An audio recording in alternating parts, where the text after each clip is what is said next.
brought Meagan back to talk about, I mean, her mom life was really fucking interesting. Let's be real here. So now we're going to talk about her mompreneur life and how she really kind of got into coaching and as well as doing really cool, fun products that are organic and really good for you. So let's go back to the hype woman things. We didn't really get to talk a lot about that. Yeah. So your whole mom process actually was a launch pad for 2 different businesses. How did you become what you like to call a professional hype woman? You know, like I kind of shared a little bit about my breastfeeding journey. It had so many ups and downs. And when I definitely went head first and was like, this is where I'm going to go and it's going to keep going and I'm going to be successful at it. I just started sharing more and sharing on like Instagram and Facebook. And these are my struggles. This is hard. Like, don't worry about it, but you can do it. And I started having moms like reach out to me in my DMs, like, hey, I'm struggling too. Or, hey, you know, how did you do that? Or do you have a suggestion? And I kind of just, you know, took that into like a complimentary quasi coaching. You know, I don't have like modules or follow this or let's meet at this time. It's like, hey, when you need that mom to just say you're doing a good job, or you need someone to say, yeah, this sucks. No, literally, they're sucking on you. Like, it sucks. You know, I just kind of took on that to roll a little bit. And when things kind of shut down, you know, it seemed like moms needed a lot more because they didn't have the resources readily available to them or whatever. And so I was up at 3:00 in the morning. They were up at 3:00 in the morning. We kind of just would chat for, you know, the time that they needed me. And then I would just, you know, dissipate into the next mom or whatever. And so that led into blogging. And I figured it was a time that when they felt alone at 3:00 in the morning, they could find other stories to just read and connect with. And get that. In doing so, I just wanted someone to be able to read like a raw, real life experience. And yes, this was great. Yes, this was hard. Yes, you can keep going. Or, hey, you tried formula. I tried formula. Hey, it worked for you. It didn't work for me. That's fine. You know, or today I coached a mom about postpartum anxiety. And you know what? It sucked. It sucked for her, but we got through it. You know, at the end, she was crying happy tears. Like it just, I never wanted to be like a structured thing. I just wanted to be your friend, you know, because a lot of times, when you're in that postpartum bubble, all you want to talk about is your kid, because that's all you experience during that time is, oh, I had this blowout. You know, I melted down. Oh, she smiled for the first time, you know, like whatever it is. And so many people that are in the next season or not in that season yet may not connect that way. And so you feel like you're just an alien talking about the same thing over and over and over, or at least I did. And so I kind of just wanted to be that friend that goes through that season with you, you know, and just like hype you up. Like, these are your instincts. You can do it. And I love that you're experiencing this. Or, hey, try this one. It worked for me. It may work for you, may not, you know? And so I just wanted to be that person. Like, I wanted to connect on that level because I feel like there is such a disconnect there. We support moms 100% through pregnancy. Go to this appointment, go to that appointment, do this. And then you have the baby and they're like, okay, see you in 6 weeks, but make sure the baby is checked out. And like, do we ever check on the mom? You know? 100%. So, I love that. And I think that's a really good point you bring up. I think we talk so much specifically about postpartum, and every mom that I've talked to, not that they haven't had postpartum, but most of them, or depression in particular, right. A lot of people talk about anxiety. Yes. And it is because you're exactly what you're saying. You leave the hospital. There's no instruction manual for parenthood. Yeah. And every child literally is different and has different needs and has a different personality, temperament, et cetera, et cetera. And every mom has a different recovery journey.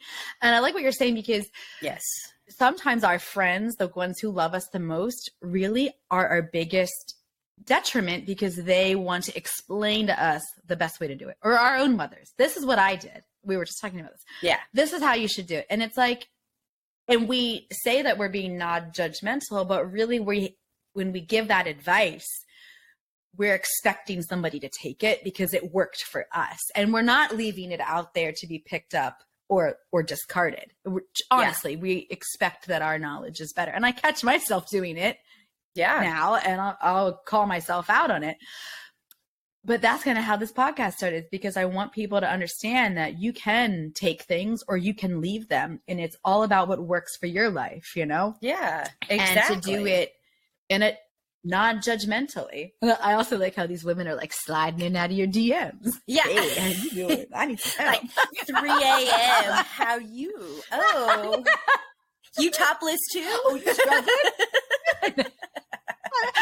It's like, whoa, hello. She gets around, get around, she gets around. I don't know. It just doesn't pop into my head. Yeah. And now, I give out my number and I'm like, text me. It's great. Just text me. And, my phone will go ding, ding, ding. It's fine. Like, oh my gosh. You're so nice. I'm like, nobody text me. I don't want to hear from you. I'm also really bad at responding, so I wouldn't make a good coach. You're like, fucking figure it out. But how many times do I wake up to that text message? It's like, hey, my daughter is laying in bed with me, latched, and I put her to sleep for the first time ever. And I'm like, practically in tears, because I'm like, it's been 3 months, but we're getting there. Like, this is what we've been going for, And so it's so you kind of do just go ahead. It's just, it's empowering to not only be able to be there to help, but like remind myself that, I'm still going through my own journey too. And, I still have struggles. I mentally get like, I want to be done. Give me my body back. But, it's like, then I'm reminded by this new mom that's like, oh my God, I got her to latch. And I like those feelings from me come back. And I'm like, oh, I remember that. Oh, come here, babies. I love you or whatever. I'm still like, don't touch me. Yeah. Well, And I had one.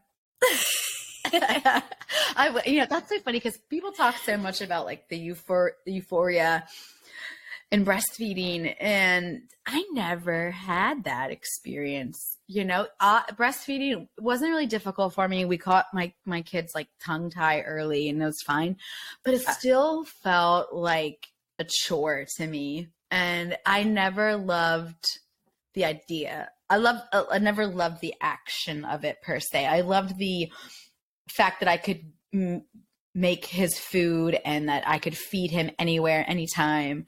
But I never was like, oh, this is the best thing ever. Like, this is so great. And I was like a little bit envious of people who had that, because I was really hoping for that. Like, I don't know. That's what I wanted to happen. And that's not what happened. My best guess for you is that you had postpartum anxiety because you were sitting there feeding your kid, but felt like you had a million other things you could be doing. Probably. So it's harder or I was just, for like, you to so connect. tired. Yeah. Yeah. I was just like over it. I also feel like as he's gotten older, I've become more in love with the euphoria of being a mom, as opposed to when he was first born. Like, I was just reviewing a podcast the other day, the first one I ever did, and we were talking about this exact topic, and I remember feeling so protective when he was first born, but not that like influx of love, like that overwhelming sense of just treasure. I felt like if anybody comes near me, I'm going to cut you. Like, don't touch my baby. Like that mama bear instinct. And it's as he's gotten older, the mama bear instinct is still there, but that love, that overflow of love has become more apparent. And for like some of my friends, it's like the reverse. Like they had that overflow of love and the mama, and as like, you know, so they're like on a different kind of precipice where like now we're meeting in the middle. Right. But it's just interesting how people have different experiences based on what is going on around them. Yeah. It took me a while to bond, honestly. And I don't know if that was that disconnect of the, you know, period of time where I would, you know, give formula. So I wasn't, right. you know, doing it all the time like I was with my son. Right. And it could just be, you know, that I was thrown into a whirlwind and I was healing myself and I was lost. And so to connect with this human being that I truly believe that kids are put on this earth to make moms, make them not commit suicide every second of every day. You know, I was just stressed. Like, okay, like, I don't want to drop her. I don't like, she's so little, like I got to hold the head and, you know, I can't go to sleep because, you know, like SIDS or, you know, we're like, we're thrown into so many paranoias that, you know, how do you bond also? So it took me a minute, you know, that's normal in some circumstances. It's normal, you know, we're not all cookie cutter, you know? Exactly. But, and that goes back to something Oh, go ahead. Go ahead. No, you go. Oh, I truly believe that I truly believe that if I could take my blogging and my coaching like a step further, I actually believe that men deal with postpartum harder than women do, which goes back to struggle, the support, you know, the support that the mom gets because, you know, women carry the baby for 10 months or 40 weeks or whatever it is. And then they deliver and then they nurse them and, you know, they're their confidant. But the men go to sleep one day, wake up the next and they're dad. I mean, they have less connection or time than we do. And so they just spend part of it more lost than we are. So they do what they know to do. They provide, they go to work, they do what they can, but there's no handbook. We don't have handbooks, you know? Right. So, you know, there's a lot of struggles in relationships that happen during the postpartum time period because they both are just lost beings with another lost little being to take care of, you know? And so stupid internet. Oh, there you are. They're all both lost. That's the last thing I heard. Oh, they're just, you know, they're just both lost beings trying to reconnect and re-find a new flame. And, you know, and that's kind of what I want the postpartum cookbook eventually to come out being is like the men can meal prep for the moms, you know, because they've made lunches for them forever, you know, so let's get the diet supported in the whole family, you know, and make things easier in that process, that season. I think that's really important because we do forget like dads are going through an identity crisis too, and it is different for moms. It always will be in a way harder for moms and in a way harder for dads. My husband struggled with that. Like he didn't know what to do when our son was born, you know, and he was the one who had to get up and go to work. So I would just do the night feeds, you know, and maybe that was selfish of me to do it. But in a way I was he needed to be present. He needed to do business. So there's certain things in retrospect I probably would have done differently. But until our son was like 2.5, and he'll readily admit, he's like, I didn't know what to do. Like, I didn't know how to help you.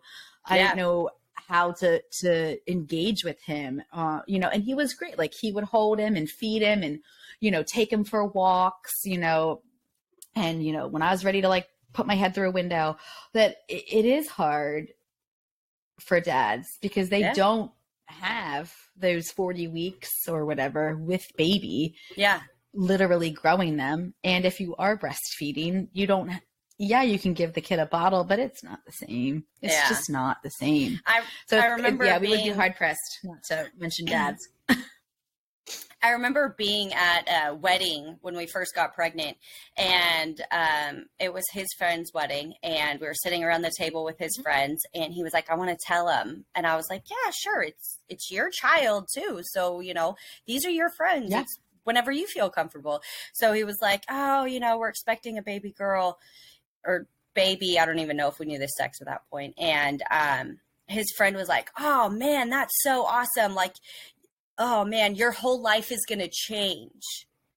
And I looked at him and looked at his wife and was like, for some of us, our lives already have changed. And it was like,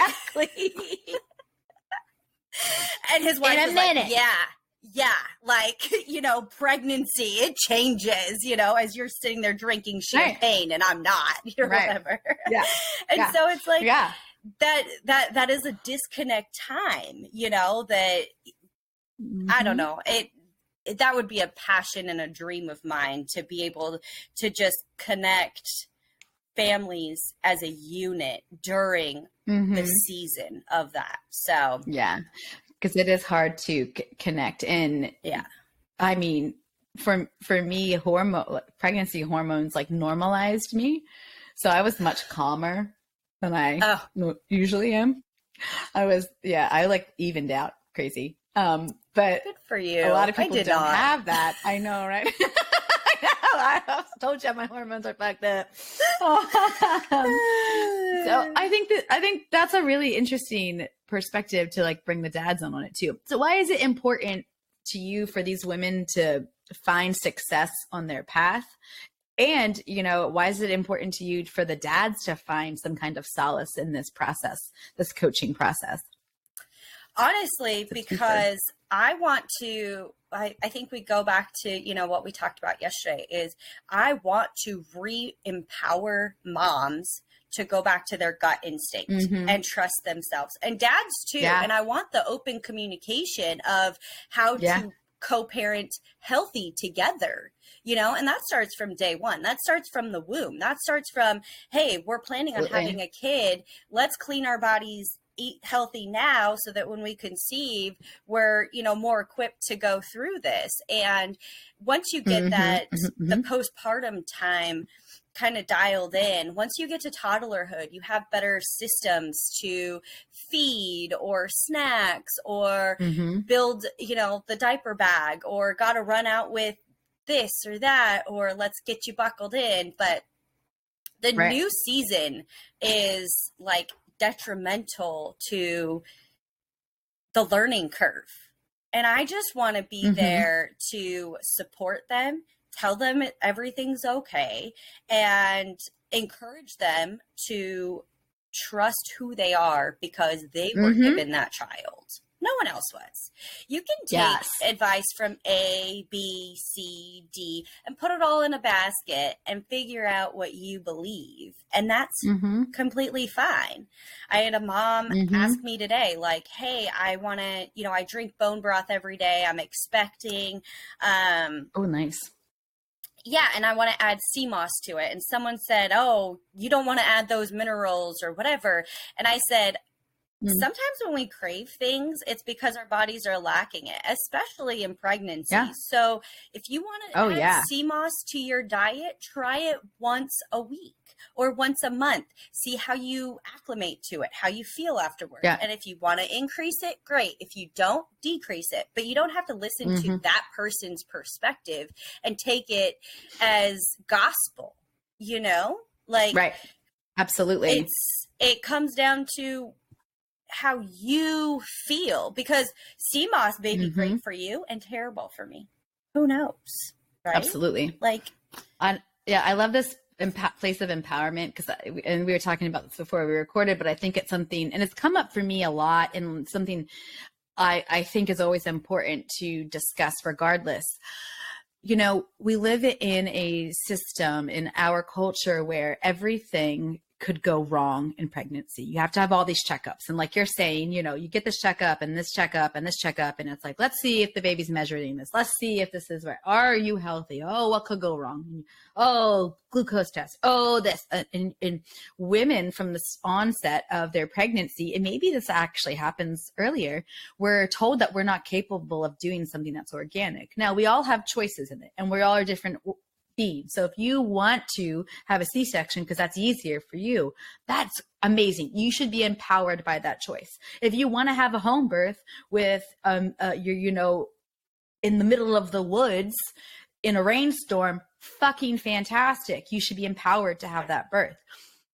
So I think that this is such a good point that you're trying to get moms back to trusting their instincts, because what is right for me isn't right for you. And if you look, I love when they tell us, don't eat this, don't eat that, don't eat. And I'm just like, well, you know what? If the main diet in Japan is sushi, how can sushi be bad for you during pregnancy? It's not bad for you if you're used to it. Having spicy curry is probably the norm for mothers in India. And of course, I'm stereotyping here. My husband, but culturally, it's acceptable. But culturally, exactly. Yes. Like culturally, I can say generally there's these different kinds of curry in these places, and I bet those women eat them, and their babies are fine, and they don't have diseases, and they don't come out sick. So, can we just empower each other, like what you're saying, to do what's best for us during pregnancy and our babies and for postpartum? Educate and re-empower the moms that at the end of the day, they know best. I mean, here's an example for totally. my son. I walked in and I was like, I'm a C-section because my first one was a C-section. I know this one's going to be a C-section. We're going to schedule it. My doctor said, no problem. Here we get time to, practically deliver. And he's like, oh, we need to do a swab test down there to see if you have high GBS, I think is what it is. And I looked at him and I said, oh, I'm going to politely decline. And he was like, why? And I said, well, I'm a C-section. So the only way that can transfer, if I am positive, the only way that can transfer is if the baby goes through the canal, right? And gets it that way. And I said, so since there's no way it's touching, there's no reason to add another test to me. I don't need it. And he was like, well, I'm going to be honest with you. He goes, I agree with you 100%. But the pediatric team will take that baby out of the C-section and look at the chart and see that you denied it, and will put it in an automatic positive test, like batch or whatever, and say, oh, we're just going to assume it's positive because she didn't test for it. So now we have to treat this a specific way. And I said, and they may or may not give your child antibiotics when it comes out. And I said, but I don't want my child to have antibiotics. And he said, yeah, but they may not, they may do it anyways. And I was like, why aren't we saying the mom? Yeah, the mom says no, we're going to respect that. And he was like, well, if it comes out and there's, for whatever reason, a complication, they'll have antibiotics ready on hand to possibly give your child. And I said, no, you won't. You can imagine my type A Enneagram 8 personality flipped out, and pregnancy hormones and all. So bitch better step back. So my OB is a saint, honestly, because he puts up with me. But I felt more of my powers were stripped from me at that moment. And here I am, an empowered coach, but yet it's still, we are not giving the moms their tools back. Right. No. And it's so interesting. I did the test. I was negative. I laughed at the end of are you serious? Because here we are, there's less than 10% of moms that test positive. And in a week later, you could go and test again and it'll be negative. And that is the number one test that has like the most false positives out there. And, you know, it just, the whole thing irks got me. jokes. I got jokes. No, and it should irk you. And I think that's the interesting thing too. It's like, I have a couple things to say. First of all, people forget that hospitals and doctors, they have a P&L. It's a business. They got to make money. The more they test you, the more money they make. The more issues that they have, the more money they make. The more drugs you take, the more money they make. And I'm not saying that healthcare practitioners don't care. And I'm not saying that they don't have to do a due diligence. And I'm not saying that they're all out to like be money grabbers. But what I am saying is that a hospital is a business. It's not a nonprofit. They have responsibilities. They've got people to pay, et cetera, et cetera, et cetera. And the other thing I have to say is if you go into certain cultures who might not have as well developed, I'm going to put that, and industrialized healthcare systems that we do, they are birthing babies in the most, to us, that would seem absurd or obscene conditions. They're not giving kids antibiotics. And yeah, you could argue there probably are more issues, but also they are birthing healthy children with what the mother's body is giving them, no matter how they come out. So if they're coming out and they're getting all this crap on them, you know that they're not getting these tests done beforehand. And those kids, a lot of them are fucking fine. So what are we doing? And why are we buying into all of this stuff? Sure, we have really good this and we're advanced and all that crap, but what the hell does that even mean if we also have the highest maternal death rate in the world? Huh? We're supposed to be one of the most industrialized countries, and we have all these issues, and we have all these tests, and we have all these this and all these that, and you can go look up the studies. It is, especially for women of color. Yeah. So if we're so advanced, but people are, you know, doing whatever in, you know, all these different places and those babies are fine, maybe we need to take a step back from all our policy and protocol and just look at health and wellness and support and empowerment. So anyway, that is a very long-winded way of saying, I think it's really cool what you're doing. Being that empowerment and support for women to trust their natural abilities and their intuition, because we all have it, but we've been told to put it on the back burner. Yeah. And I asked him, I was like, so if I test positive for this, you know, what's the protocol? He said, I could suggest antibiotics, but it's not detrimental that you take them or not because you're not a vaginal birth. So, you know, if you don't take the test, we'll put you in a quasi maybe positive, you know, your baby like may be positive because you refused the test. So we'll have antibiotics on hand just in case your baby needs it. And I'm like, but the only way he can get it in transmission or in transference or anything is if he goes vaginal. And I am clearly a C-section. Like, I'll see you in 3 days.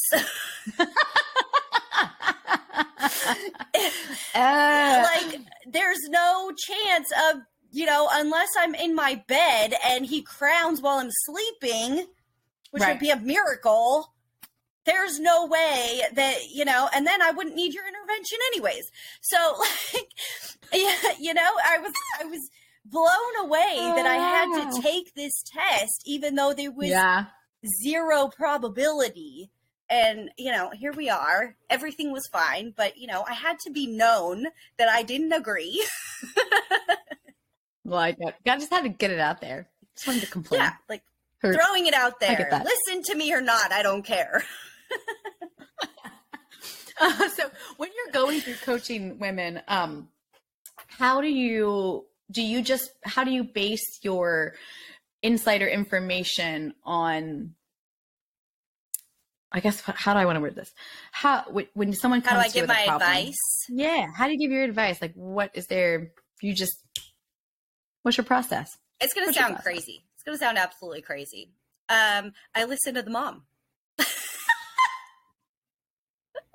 What? What do you mean? Why would you do that? You know, like so many times the mom has the answer within them. And I love that. They say it out loud and they want that validation that it's okay. They really do. Mm-hmm. They want that validation that they have stumbled upon their own answer and they want to hear it come out of someone else's mouth, that it's okay that they can do that. Or, you know, in whatever aspect that is. I even look for it today with my kids, you know, and they'll sit down and they'll say, you know, my baby was a preemie. She was in the NICU and for 10 days. And so she got my pumped milk, but she also got my formula, and she, you know, we're home and we're trying all these things, and I'm with a lactation consultant and I see the pediatrician all the time, and they said that I'll probably never be exclusive and I'll never have enough milk to, you know, give her, and I'll probably never feel a letdown, and I haven't leaked, so I must not have enough milk. And, you know, fast forward, and I sat down and was like, okay, well, that's their opinion. What do you think you can do? What can you do? Like, you're going to put in the work. I'm not putting in the work. They're not putting in the work. They're not getting up at 1, 2, 3 o'clock in the morning. They're not pumping every hour. They're not doing any of that. What can you do? And how can we get you there? And, you know, fast forward 3.5 months later, I get a text message. I woke up and I was nursing on one side and my other side was leaking. I thought I had peed the bed. Or whatever it was. I thought my kid threw up on me or whatever. And like, she didn't want to hear, you can't do it. She wanted to hear, how are we getting there? Because this is what you want and this is your journey. You're going to be putting in the work. How can I support you getting there? And honestly, that was, you know, I had another mom. She text messaged me and was like, I just found out I'm pregnant. Congratulations. My daughter's about to turn 1. Awesome. I'm still nursing her, but my nanny and my mom and my mother-in-law said that I can't nurse while pregnant. But you did it, right? And, you know, it's going to cause contractions, or it's going to cause complications, or I could lose in the first trimester or whatever. And I asked her, do you think you can nurse while pregnant? She goes, yeah, I already am. Great. Let's do it. Why not? She had her answer. She wanted to hear it, and she wanted to know that she had support going through it. I really like how you said, like, you know, do you think you can, like, because and how, you know, moms already have the answer. And I think that is so true in so many aspects of our life. We always have the answer. It's just whether or not we want to admit it to ourselves or we want to actually make space to believe it. And that's like, anytime I have a big conundrum personally, or I'm like, okay, the truth is, do I want to be honest with myself or not? And I think that's such a good thing. Like, we always know, but we've been so trained to tune out our intuition. And so coming back to those basics, I think, is a really good way for all of us to live, you know, moms, dads, parents, non-parents, like, it doesn't matter if you have kids, but just trusting yourself. And I think it's beautiful that that's how you're coaching moms. You hit it on the head. Like, trusting yourself is not the norm these days. You know, it's, you have to listen to so many outsources, and you need to listen to so and so and so and so, and they know best, and they know best, and they know best. And I just want moms and even dads and, you know, just people in general to trust themselves, listen to themselves. They have their own answers. And, you know, if you come up to a fork in the road and you are struggling, no matter what it is, like, you're struggling, like, do I go left or do I go right?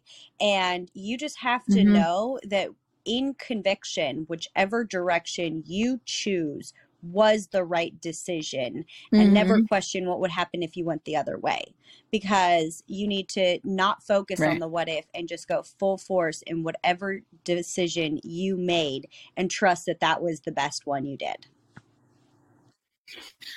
Right. And the thing is, I am also a firm believer in, like, whatever's meant to be will always find a way. And that means, like, you might take a lot of lefts to get where you need to go, or you might take a lot of rights and you might zigzag, but whatever is meant for you. And that's like where the spirituality comes to it, and like having faith, it's going to happen. It doesn't mean you can just sit there and wait for it to shower down on you, but because it means you have to find choices. I'm also a firm believer in we get presented with the same problem. Maybe it looks a little bit differently, but we get presented with the same problem until we consciously or subconsciously grow enough to choose differently. Oh, we're getting deep now. Girl, I need my tea to sip on right now, you know, like that's none of my business. Yeah.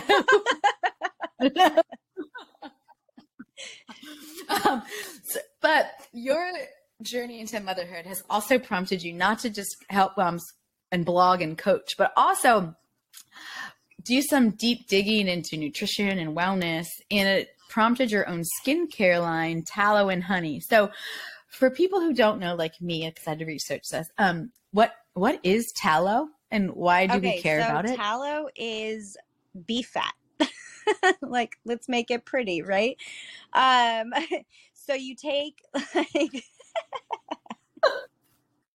Sure, so true. Tallow sounds way better than here's some fat out of an I know when I go animal, buy from farmers, like a cow, I'm whatever, like, beef do you cattle. have suet, which is like raw beef fat, right? Like, but I don't want to say, oh, can I buy your fat from you? I'm like, can I buy your suet, please? Sounds so educated. Know, it's awesome. Wow. So so I take beef fat and I render it down, which is melt it down. And I buy it pounds and pounds and pounds and pounds at a time. And I take big stainless steel pots and I put them on the stove and I melt down about 5 to 7 pounds at a time, stirring every 30 minutes for 4 to 6 hours. Yeah. Wow. And so then I take that and I strain it and then I cheesecloth it and then I put it in different like quarts and I store those. And those, the first process, then it's turned into a cooking oil. Like McDonald's used to cook their fries in tallow, which, I've learned through the process, and everyone says that's why McDonald's fries were so good, and they've changed over the years because of the cooking oil. But it's very dense in nutrients and really good for your food. And so then I take those quarts that are just, like a solid. And I cut them up and I take like the tiniest little stainless steel pot and I put like little chunks of tallow into a pot with essential oils and I melt that down with, good scents like lavender orange, or for my men's line, like cedar wood, because you don't want to be walking around smelling like stew. And and then I melt that down until it's all blended completely. And then I cheesecloth strain that and pour that into a glass jar or bowl or whatever I have, typically a bowl. And then I let that settle, essentially. It takes probably 2 to 4 hours for it to harden up again. Once that happens, then I hand mix it into a whipped tallow. And that's the moisturizer. And then I hand jar it, I hand label it, I do it all. And then, so the reason why it is so important is because tallow actually has the same vitamins, minerals, and acids that our own skin has. So it's bioavailable to our skin and microbiome friendly. So it can be absorbed on deeper levels to moisturize and replenish our cells of the almost identical nutrients that we have lost over the years naturally, right?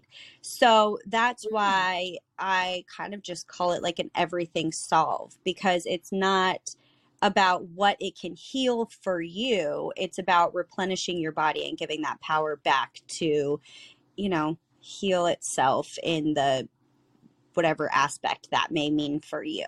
for me, it was stretch marks. So, yeah. So how did you like stumble into tallow, and like what prompted you to dig into this and figure out a way to like heal your stretch marks, or what was going on that you were like, how do I fix this? It really got into, well, one, I was laid up very pregnant last summer and wasn't going anywhere. And so I just delved into every bit of research that I possibly could. And I knew I wasn't doing as much exercise as I wanted to be. So I wasn't going to avoid the stretch marks and I knew that. And so I wanted to heal them. Like I preemptively got on that train.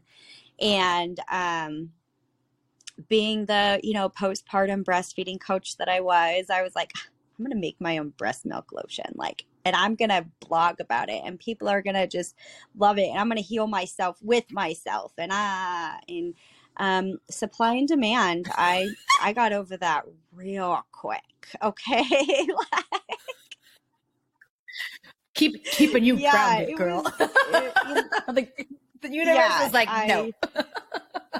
Long story, but I was just like, then, funny. When I found out we had mold in my house, I was like, oh God, our breast milk creates nutrients and antibodies and things. And I was like, nope, I'm going to use the breast milk to give my children, milk baths instead. Yeah. It's better used this way. And so, I had always been studying tallow. And I was like, I'm just going to try it. Like, I'm caution to the wind. What could happen, right?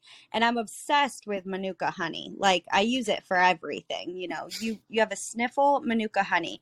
You have a boo-boo, the honey's got to do something, right? Like, it's so healing.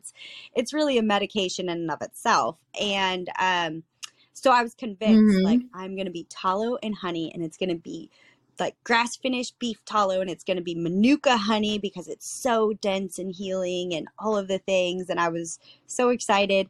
And then honey is water soluble, not fat soluble. So it's separated. Yeah, this is how my journey started. This is how Tunny and Hollow became stupid science. It sucked.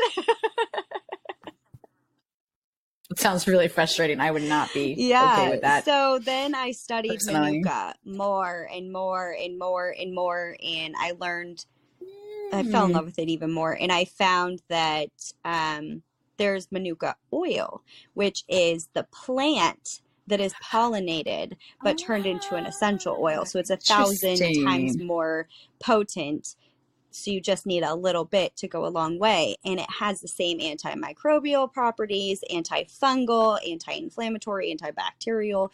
And so I was like, yeah, duh, like, we'll do this. And so it isn't actually honey. And the thing that was amazing about this is it's not honey, so it's more allergy friendly. Yeah. Oh, interesting. And it's vegan friendly. Does that mean it's vegan friendly too? It should be. It's just the plant. I mean, right? Because it's not coming from, because honey bees, like vegans, a lot of them don't do the honey thing because the bees. Duh, that's a really big part there, Brie. The beef fat. No, vegans are not going to go for that. My bad. Surprisingly, my vegetarian friends love the tallow. So they say as long as they're not eating it, it's fine. So, to each their own. Yeah, it depends on how you define it. I was trying to go for an angle there, and I was like too ignorant to put two and two together. So let's talk a little bit about the benefits. You've kind of touched on them. How does it help repair, and what does it help repair? So, exactly. Like I said, it replenishes what we lose. Like, it has the same vitamins, minerals, acids. I've been hearing a lot recently, and I haven't done my own full research on this, like to know the exacts on it. But a lot of companies are preaching that their stuff is so good because anything you put on your skin, it's the largest organ. So anything you put on your skin in under 26 seconds, it's being processed by your liver already. And it happens that quickly, which is why it's so detrimental to, you know, not have food dyes in it and not have polysorbate 80 and things of that nature. Yes.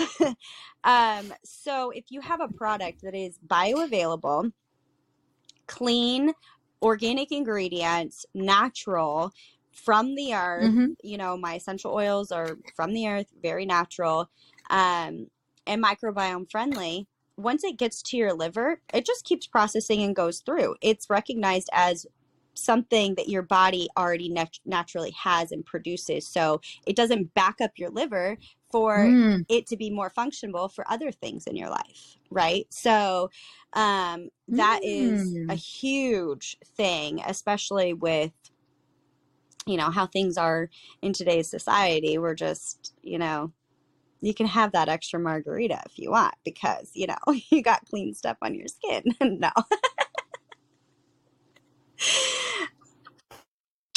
Right. We can test that theory. But, you know, it's just the whole process of tallow itself is being bioavailable is very important to our body's function.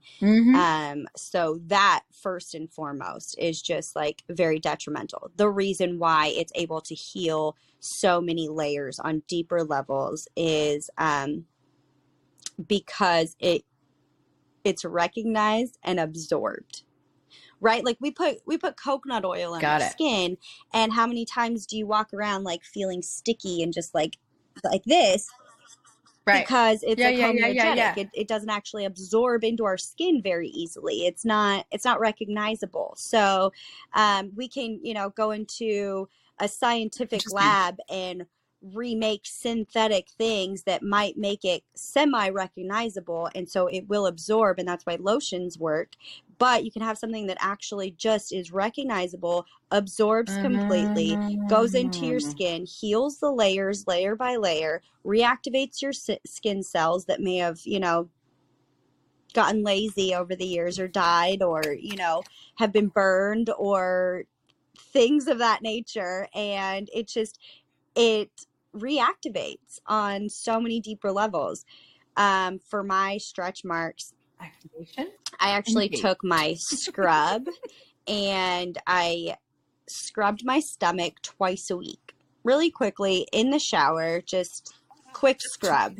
And then I used my moisturizer once to twice a day on my stomach.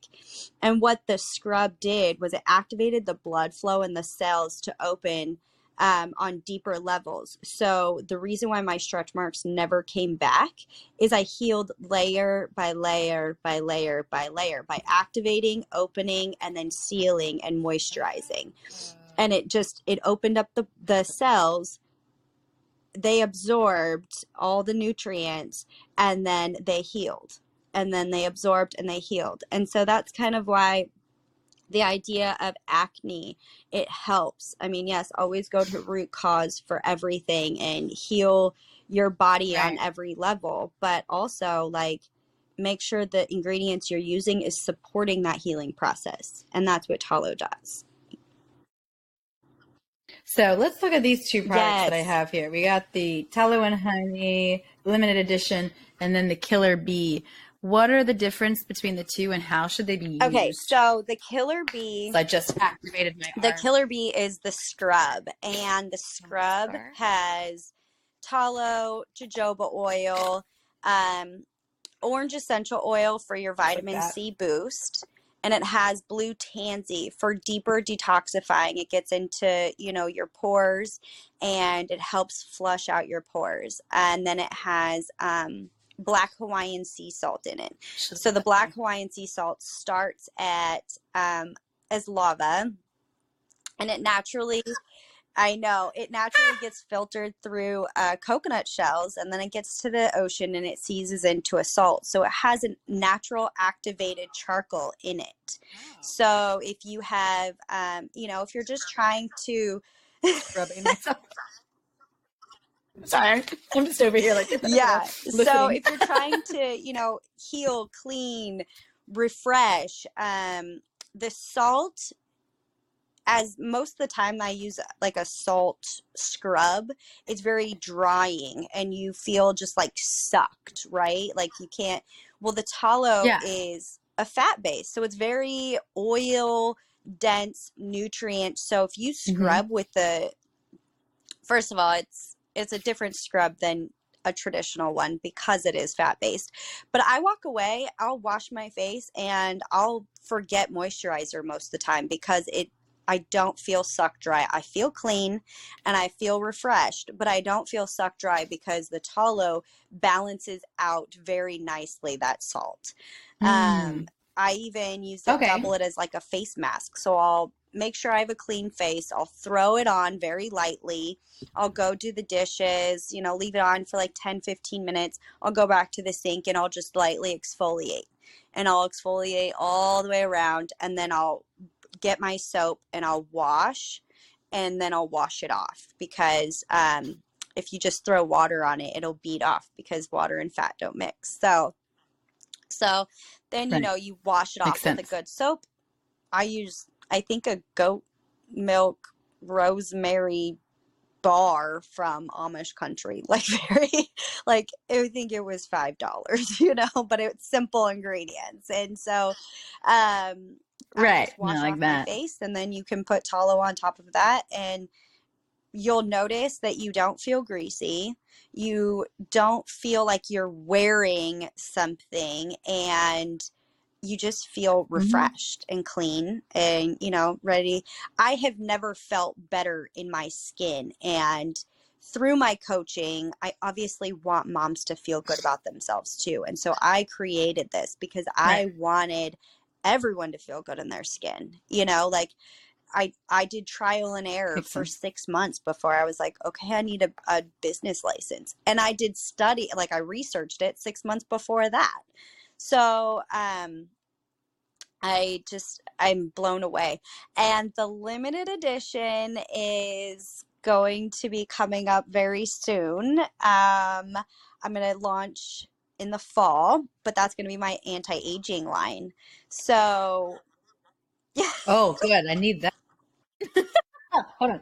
While we're here. Yeah. Go ahead. So talk about that it. line actually, it's going to be the only other cream that I have that has a nut oil in it. It's tamanu nut oil, which is from Madagascar. And, it's a tree, actually. It's not like a bush or anything like that. And what's fascinating about that is it's UV activated. So naturally, over time, because tallow is absorbed on so many deeper levels, it actually helps build a barrier to the sun over time naturally. So you'll need less sunscreen, or, the idea is one day not need excess products, right? And so if it's a natural resource that has the natural way to build a barrier to the skin, it supports your body to recognize the sun and not treat it as an enemy, I guess, which is more or less what sunscreen does. Mineral sunscreens are a little bit different, but still, you want to be able to be in the sun for an hour or so eventually without having sunscreen on. It's not as, you need to absorb the vitamin D. So you do. And it's interesting. Someone else told me that it takes 24 to 48 hours for your body to process that vitamin D, from the sun. So we come home and shower, after being outside or at the beach or something, when really you're supposed to just soak it in. Yeah. Leave it on there. Yeah. Literally soak it in. And I was like, I've been doing it wrong all these years. All of us have. Fun fact. I was good to know. Yeah. Everyone thought I was crazy for never wearing sunscreen. Oh my gosh, you're going to all the things. And I just kind of was like, no, I feel worse when I wear sunscreen. And, now all these studies are coming out that sunscreen could be the problem of skin cancer, and I'm just like, oh, and it's also killing our reefs. That's cool too. Thanks. Fun fact, sunscreen. I will be launching a tallow-based sunscreen soon that has zinc in it, a natural zinc. So, your body, you can wear it and it won't be toxic, but it'll be for the long days in the sun, if you go to the beach or, but if you're just in the sun for 20 minutes to an hour or something, I suggest really not wearing anything. That's what I do. But that's why the anti-aging line is so great. I say, put it on in the morning when you wake up underneath your makeup, because you'll be able to go out in the sun and it helps absorb it and helps recognize it, that it's not an enemy, and it helps build a barrier so that once you absorb enough, your body can say, oh, okay, I don't need anymore. I know. So nature fascinating. Is beautiful. Nature is so beautiful. so much like misinformation out there. Do I say that?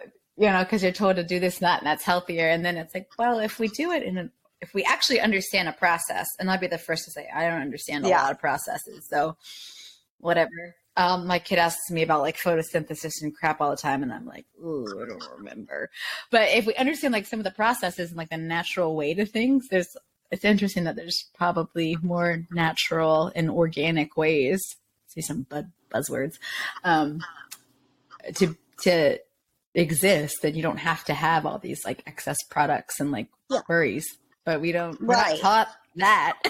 We're taught everything else. And like cool. So scrub me, keep me looking and it also young. has silk protein in it, which I have learned through tons of research that silkworms are phenomenal. So once they leave their web, right, they leave it behind, and it's just like ultra dense with healing protein in it. It's like high in protein, and like our bodies function on high protein, really. And so if you replace a lot of the healthier, softer proteins on your skin, your body almost reverses itself, or like that's the idea according to all the science behind it, is the silk protein helps reverse that aging process, or slows it down. So I specifically put the combination of those two things in there with the tallow, along with hibiscus, because it's a natural vitamin C booster, and it has more vitamin C than orange does. Fun fact. So hibiscus. So Learn something new every day. I try to be very, very methodical. As you've probably learned, a little bit goes a really long way with the product. So it is priced for longevity. Like, it's priced for it to last and help. And I don't expect to see a lot of repeat customers too many times in the year, because, a jar lasts, in my opinion, a long time. And you don't need to keep it in the refrigerator. It's, if it melts, it goes back to its form, because that's actually how it's made, and so it's a lot of fun things. It's different. It is different. I do have to say, like, it's a little bit more gritty or grainy because it is natural, right? Like, it's not going to be that perfect, smooth, you don't feel any, and it'll be different. Every batch is different because it comes from a different source, really. It does feel a little silky too, though. As I'm sitting here just like moisturizing Isn't it just myself. So like thick and creamy though? I was like, I put that. It kind of feels like I'm putting butter on my skin together, and I was like, okay, this is the holy grail. Like, I did it. Yeah. I made magic. Is there anything else we didn't know we needed to know? Because I didn't know I needed to know about I do tallow. have different lines. I have a basic line, and that's the one I typically use on my kids, like the basic bee. Everything's named bee because I'm so obsessed with Manuka honey, right? So the basic bee that I do have is just 5 ingredients. That's one I typically use on the kids because their skin is already equipped with so much, and they haven't had time to lose as much as we have, right? So less is more for them. So I do tallow, jojoba oil, manuka oil, lavender, and orange. And honestly, like the anti-inflammatory properties in the lavender and the healing properties in the manuka and tallow, it's very simple, very easy. Diaper rashes, bug bites, sunburns, things of that nature. Ooh, good. Very good. And then the Busy Bee is my collagen boosting line because, we're just busy bees, so we need a little bit goes a long way. And so it has manuka and rosehip oil, and the both of them together just like combine and boost our collagen naturally. So that's always, amazing. And then I have my queen bee line, and that's for like the deeper ailments. Like that's the one I used on my stretch marks because it has emu and squalene on top of the collagen boosting. And the squalene is olive based, so it has the healthy fats, and the emu seals in the moisture longer. And so the idea behind that one is, I'm going to gua sha my C-section scar soon. Not because I want to do anything with my scar, but because I want to break up and heal the scar tissue underneath. So if you have deeper ailments that you need to get in, stretch marks, maybe if you have like those deep wrinkles or something, and you want to gua sha, that's a really good line for you. And then I have the outdoorsy one that has the tamanu nut oil in it, and it also is cedarwood based scent, so it has a little bit more rustic. So if you have a guy that wants to wear it but not feel like they're wearing your stuff, or you want to get your husband a gift for Christmas, I'm here for you. Right? Yeah, I get that for my husband. He keeps talking about how old he looks. I'm like, well, you're almost 50, babe. You gotta keep him young there, honey.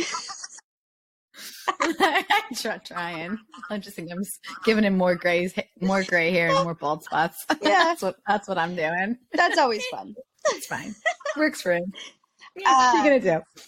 Yeah, where can people and then find you? I do have new stuff coming out too, which is going to be fun for Christmas time and stuff. So follow along. I'm going to do giveaways and cool things. I have a pain balm coming, so it's going to be tallow and arnica.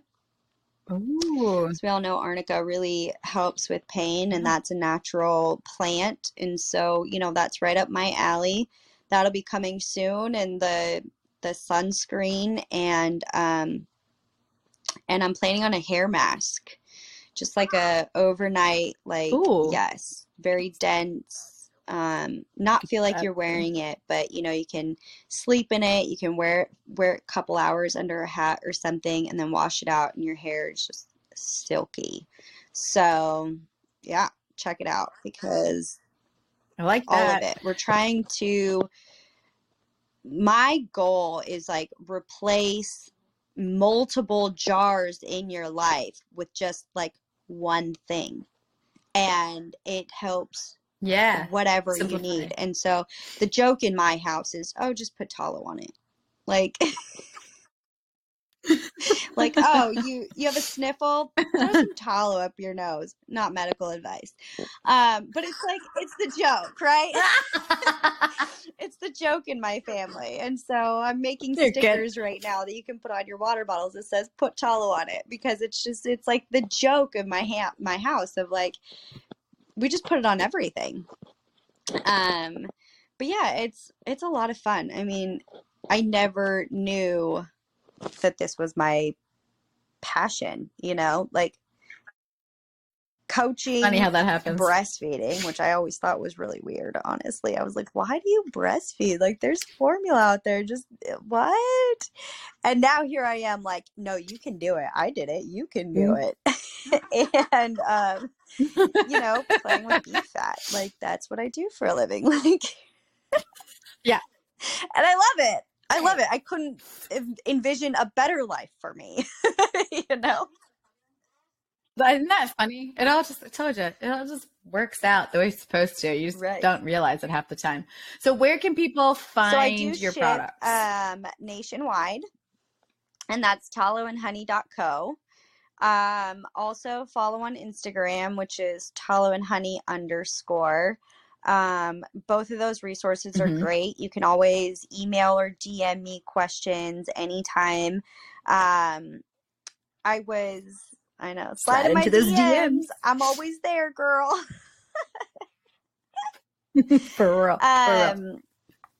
But yeah, I did a giveaway yesterday. I was so excited because I started the page like beginning of March, right? So it's only been a couple months. And I don't have that many posts. I have tons of like highlights of different stories of things that it's helped people, like reviews, but I don't post a lot because it's hard to figure out things to post about beef fat. No. But so tons of reviews, but not a lot of posts. And I woke up yesterday and I was like, oh, I have 300 followers. That's awesome. Like, I didn't think I would get there, but here I am. So I'm just going to give back. Like, I'll do a little giveaway, right? And I did a giveaway for Mother's Day in May, and it was $100 gift card to a massage. And I had like 5-6 entries. I mean, really, it was like, so I was thinking like, I'll do a giveaway. Like, someone out there will get some product. I had 155 entries, and I was like, oh my God. Wow. So blessed. That's like, awesome. It seems to be getting out there. It seems to be getting traction, and people are definitely starting to jump on the Tallow train, and I couldn't be more excited for, you know, being on the journey with them and, you know, hearing how it's helping. So spearheading a mission. What a mission. What a mission. Watch out, leading this convoy, right? Meagan, thank you so much for your time, your insight, teaching me about science things I didn't know I needed to know. This has been awesome. I hope everybody else has fun learning things they didn't know they needed to know. Exactly.